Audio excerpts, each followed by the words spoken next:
আমার ভিডিও বানানোর পিছনে একটা কারণ আছে। ফেসবুক ঘাঁটতে ঘাঁটতে আমি একটা ভিডিও দেখলাম কিছুদিন আগে, যে আমাদের ওয়েস্ট বেঙ্গলে বৃষ্টি হলো না, আমাদের একটা দিদি বলছে যে ভিডিও ভাইরাল হয়েছে, তার ভিডিও বলছে যে বৃষ্টি নাকি আমাদের কেন্দ্রের ষড়যন্ত্র, যাতে কলকাতায় জল ডুবে যায়, ষড়যন্ত্র। তো ভিডিওটা হয়তো অনেক কেউ দেখোনি, একটু ভিডিওটা আমি দেখিয়ে নিচ্ছি, তারপরে ভিডিওর পরে আলোচনা করছি আবার।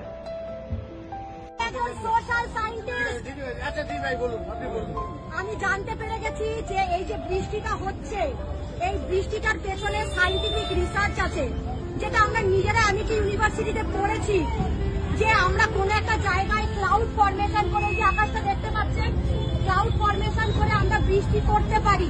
ঠিক আছে, সেই বৃষ্টিটা আমাদের ওয়েস্ট বেঙ্গলে করানো হয়েছে, যাতে আমাদের ওয়েস্ট বেঙ্গলটা জলের তলায় চলে যায়। ভিডিওটা সবাই দেখলে, এবারে আমার কোশ্চেন হচ্ছে যে দিদি ভিডিওর মাঝখানে এক জায়গায় বলেছে যে দিদি নাকি অনেক শিক্ষিত।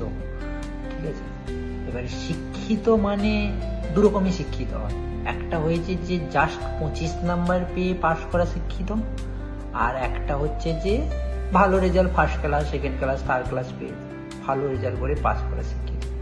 এবারে দিদি, আমার তো মনে হচ্ছে দিদির বাড়ির লোক সবাইকে মিষ্টি খাইয়ে দিয়েছে দিদি পাস করেছে বলে, বাট দিদি জাস্ট 25 করে পেয়ে পাস করেছে, তার জন্য তো এইভাবে কথা বলছে। হ্যাঁ,